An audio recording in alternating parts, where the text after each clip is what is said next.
Borderlands 1, the beginning of the first-person insane shooter which became one of 2K's most beloved franchises, and it all began here. Now, what's the story to Borderlands 1? Well, who cares? Here's guns, go shoot things. That's pretty much all the Borderlands story is right there. Even though all the Borderlands games have a connected story, it's not what most people play the game for. It's mainly known as a hectic shooter to mess around with your friends, and I believe that's honestly the best way to play these types of games. So today I gathered a couple of idiots and went to see if I could platinum the first Borderlands game and see if it still holds up in the wonderful year of 2025. 16 years after its initial release. I wanted to platinum all the games before the release of Borderlands 4, but that's in a few days, and life really just got in the way, as it does. So anyway, let's get into it. So firstly, I got the hardest trophy in the entire game, having friends.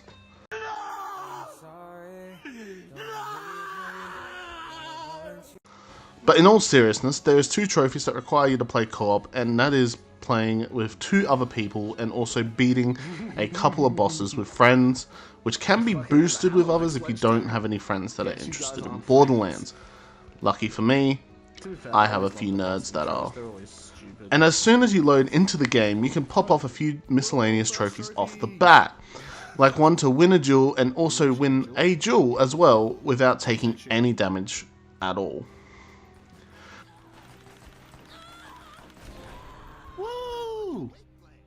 Another one which is quite simple but you can also get out the way pretty quickly is to revive a teammate that has been downed. Now unless you are an absolute Borderlands god, you will just naturally achieve this pretty easily throughout the story. There's also multiple story related trophies that require you to finish trophies throughout different areas, which you will just also gain naturally if you complete all of the missions and side missions along the way. There are also trophies to discover all the areas in which each location, which can be annoying, especially if you miss a certain area and you got to run through the entire map again. Trust me, we're going to do this in every single game. But if you manage to do all the missions and side missions, you should find those areas pretty quickly. But alongside, we had a very interesting convo. You know when Sanctuary goes into the sky? Oh my god. Yeah. My brain don't completely forgot about that. There used to be like a jump you could do, so you can go under the bar and look under her skirt. And I have to admit, I did it. Can you still do it? Yeah. Yeah, I don't think they ever can to fix it. Yeah, I did it recently. I did it last time. I did it last time I played it. And it's Moxie. Could you honestly blame me? No, I didn't think so. Another trophy that will pretty much take the whole game is to get level 50, which you have to get 5, 10, 20, 30, 40, and finally 50. And the best way to get level 50 is to complete the game and then load New Game Plus and just play through half the story again. Yeah, trust me, it's pretty boring and it gets annoying after time, but if you stick through it, you should get through it pretty simply. As we continue to progress through the story, I was trying to knock out as many miscellaneous trophies as I could, and I managed to knock out Pyro, which required me to kill 25 enemies with a fire element weapon. Well, there are 3 here. Hey, I got Pyro, so I don't need to use this anymore. Same as killing 15 enemies with my action skill, which I used Soldier during my playthrough, so I got kills with my turret. Immediately stopped fighting to pick that up. Yeah, I've only picked up 2 weapons. But then you have to go back and play every character to get all their action skills done. Now, as you can tell through this gameplay that I'm showing, the game didn't really hold up well on this aspect. But since I was the host, it wasn't a massive issue to me. But since the game is quite old with no more updates, and even though it's the PS4 version, it was really difficult to even play due to actual server lag and the overall state of the servers, making it 10 times harder for me and my friends to actually connect any of the shots we were making.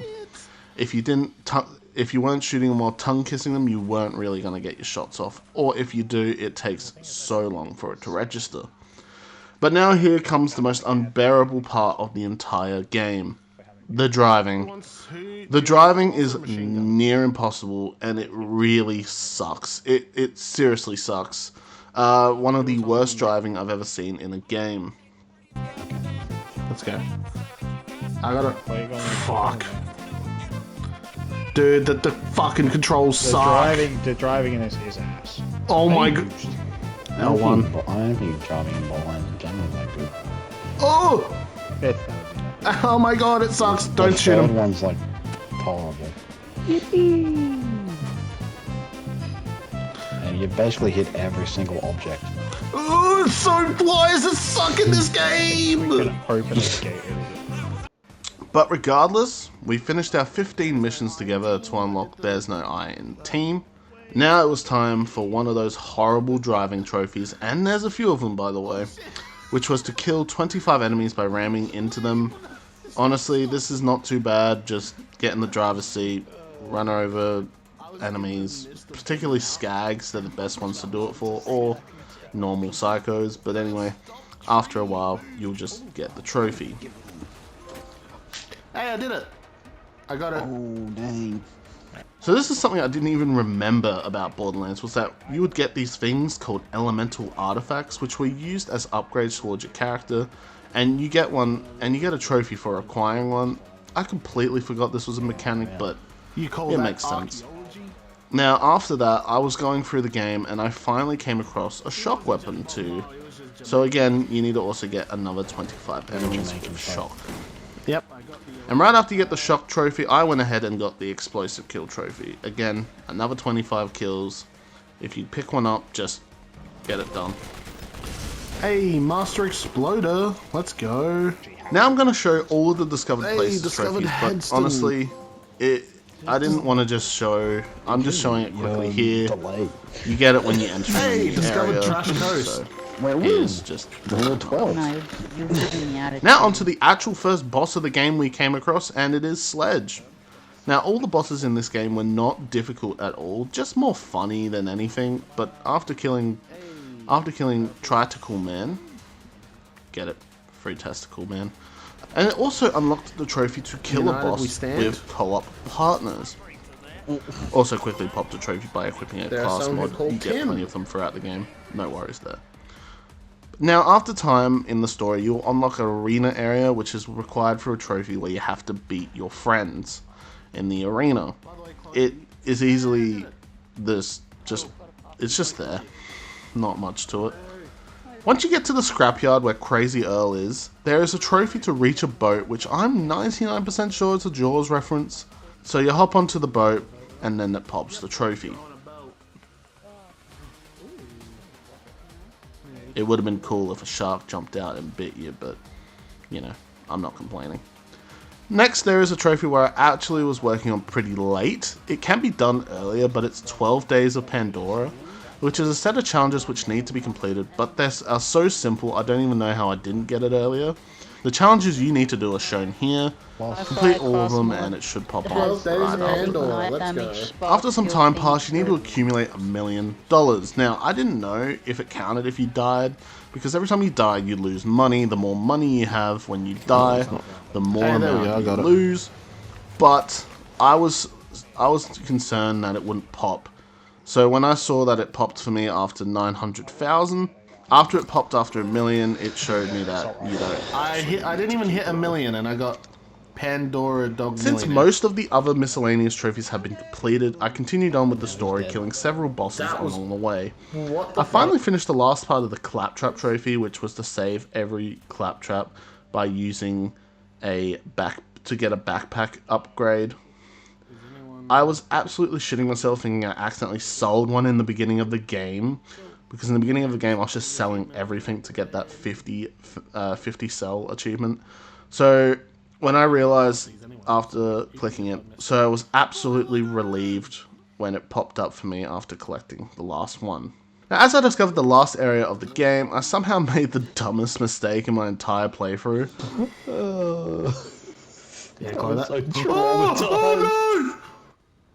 Nathan's fallen off. Negative 10 out of 10. I do not recommend this. Fuck's Oh shit. sakes. Shit, I nearly did the same thing as That's Aiden. alright. Here guys. It's okay. And I seriously don't have any excuse. After finding the last place comes beating the last boss of the game, which I've never got to before. I always started Borderlands 1, but I never made it to the end. So when I got to the end, I was expecting at least a decent boss fight, but it was surprisingly underwhelming. I thought it would have been more difficult, but I think a lot of the challenge dissipates when you have 3 other friends there. But I was still happy to beat the final boss in the game. But before loading into a new game plus, I came across a trophy that I forgot to go for earlier in the game, and that is to kill 5 Rack in 5 seconds. Now, due to the game being absolutely broken during this early game, it was so annoying for me to try and go for it in the beginning, but coming back now, it was just really easy. I just recommend you do it later on. Now, since my friends decided to have a life, I know how inconsiderate of all them. So I decided to start 3 new different games to get each of the characters' action skills trophy. Since they all have their own unique trophy and ability, Mordecai was his bird kills, Siren with her invincibility, and Brick with his punchy skill. Now, if you've been paying attention to what weapons you've been using throughout the game, it should be pretty simple to be able to get to a level 10 to make sure you get the trophy weapon aficionado. Whether that be pistols, rifles, etc., just make sure you keep using them until you get the trophy. Now, for one of the worst trophies I've had to do in this game, is not even the grind to level 50, it's not even $1 million, or even collect stupid claptrap backpack upgrades. It is to drive around this circuit in 31 seconds. Now that might not sound too bad to you, but oh boy, it's because the driving absolutely sucks, the steering sucks, the boosting just doesn't work, and I had to do this jump so many goddamn times for it until it finally decided to land and for me to pop the trophy needed. And after a while playing the game, I finally got the last elemental I needed, which is corrosion. Now the same for all the other elemental weapons, you need to get 25 kills before you unlock the trophy. And another miscellaneous trophy that can be quite annoying, but I managed to get actually pretty decently, is for jumping on top of the head of a skag to pretty much get the Italian plumber trophy. Pretty much you just want to weaken the skags or any enemies really, and just jump on their head for a bit until they finally die and you get the trophy. And finally, after hours and hours and hours and hours of grinding, I finally get level 50, which popped the Platinum Trophy. I believe Borderlands is one of the best co-op experiences I've ever had, and it's because this game doesn't take itself so seriously, well, until Borderlands 3, which actually attempts a proper story, but I know people who play this game solo, and I have done it before too, but it wasn't the same at all.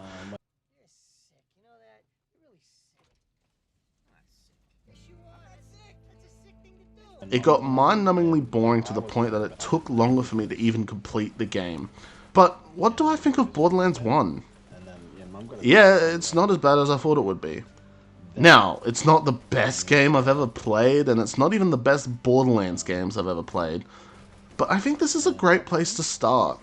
It sets up the universe we all know and love today, and it includes some of the best characters of all time, with Lilith, Mordecai, and of course... Step and it'll be your last. Come over here and kiss me on my hot mouth. I'm feeling romantical. All in all, I do recommend everyone who considers playing the Borderlands to play this.